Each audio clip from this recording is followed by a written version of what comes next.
Have you ever noticed how your baby completely changes during bath time? Before, they might be fussy, crying, hard to soothe, but the moment they enter warm water, something happens. Their body slows down, their breathing shifts, the tension fades almost instantly, and for a few minutes, everything feels easier. But that's not the most interesting part. Some relax deeply, others become more sensitive, even more unsettled.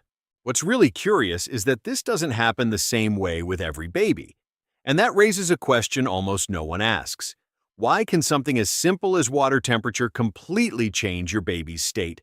Because this isn't just comfort, and it's not just a pleasant moment.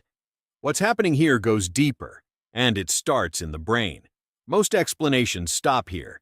People say babies calm down because the water feels good, because it reminds them of the womb, because it's relaxing. But that doesn't explain the pattern, because if that were true, any warm bath would work the same way. And it doesn't.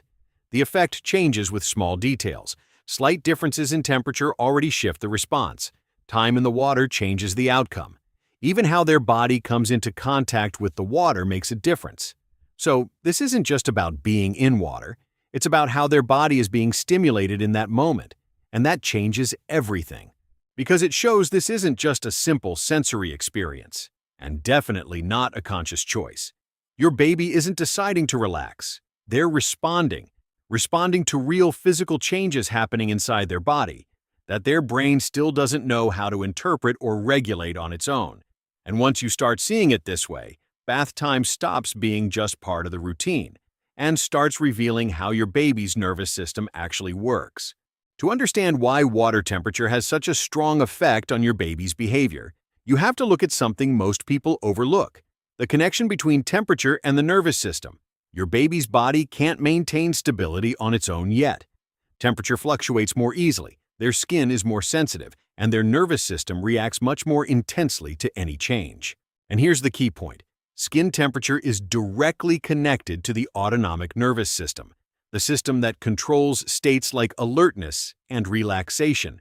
When the body comes into contact with warm water, a real shift happens. The parasympathetic system is activated. That slows the body down, lowers alertness, and makes relaxation possible. And this isn't just theory.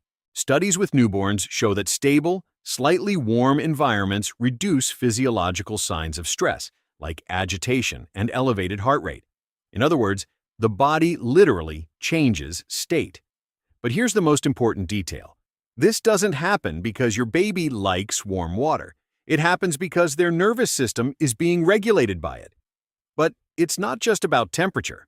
When your baby enters the water, three things happen at the same time: constant warmth, gentle pressure, and continuous contact with the skin. The water surrounds the entire body evenly, no interruptions, no sudden changes. And that creates something very specific: a regulated sensory environment. The effect is immediate. Cortisol levels drop. The body exits a state of alert, and the nervous system begins to organize itself. Studies with infants show exactly this. Warm water, bathing with continuous sensory input, consistently reduces crying and signs of discomfort. But here's the key point. It's not the water itself that calms your baby. It's the sensory pattern it creates in their body. And when you look at this more deeply, everything starts to make sense. Because your baby doesn't interpret the world the way you do. They're not thinking bath time or this is relaxing. They respond to physical signals. And one of the most important signals at this stage is stability. For months before birth, your baby lived in a completely predictable environment. Constant temperature, continuous pressure, no sudden changes. Now, outside the womb, everything shifts all the time. And for an immature brain, that's overwhelming. So when warm water recreates even part of that stability, even partially, the nervous system recognizes the pattern, not as a conscious memory, but as biological familiarity. And that's why the body slows down. Not because your baby understands what's happening, but because in that moment, their system finds something rare: stability. When you put all of this together, one essential detail emerges. One that completely changes how you see bath time. Your baby isn't just reacting to the water, they're trying to manage an internal state they still can't sustain on their own. While they're in warm water, Their body receives exactly what it needs to organize: stable temperature, continuous input, predictability. The system slows down, alertness drops, the body finds balance. But the moment that pattern changes, when the temperature shifts, when the contact changes, when the stimulation is no longer continuous, the brain has to maintain that state on its own. And it can't. So it's not that some babies like baths more than others. It's that small differences in the environment completely change the nervous system's ability to stay regulated. And that creates a pattern that seems confusing from the outside, but internally is extremely consistent. They regulate, lose the input, and have to start all over again. When you start looking at it this way, the behavior stops feeling random and starts to make sense, not as a choice, but as a response from the nervous system. And if it could be translated, it would sound something like this. When my body feels that stability, I can finally relax. When that changes, I lose that feeling. I don't know how to maintain it on my own yet. And that changes everything. Because it's not about what your baby prefers. It's about what they still can't do without help. And that moment that once felt like just part of a routine starts to reveal something much deeper. A developing system, trying to organize itself with the tools it has. And here's a question that's probably crossed your mind, even if you've never said it out loud.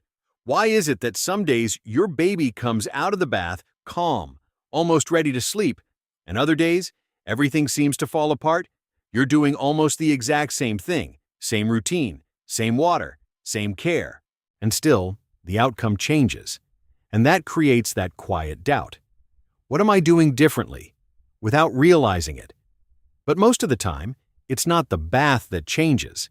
It's the small behaviors around it, the things you do automatically, how you speak, how you touch, how you keep or break the rhythm afterward.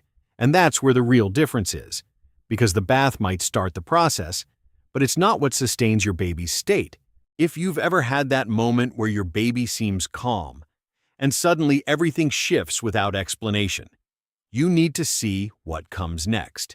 Click the video on your screen. 7 things you do that calm your baby instantly, and you don't even notice why. Because in that video, you'll understand exactly what those invisible behaviors are. The ones that either maintain or break the calm state you just created here. And when you connect those two things, everything finally starts to make sense. Because before words, your baby's body is already communicating. And the sooner you learn how to listen to those invisible signals, the less confusing everything becomes, and the more it all starts to click.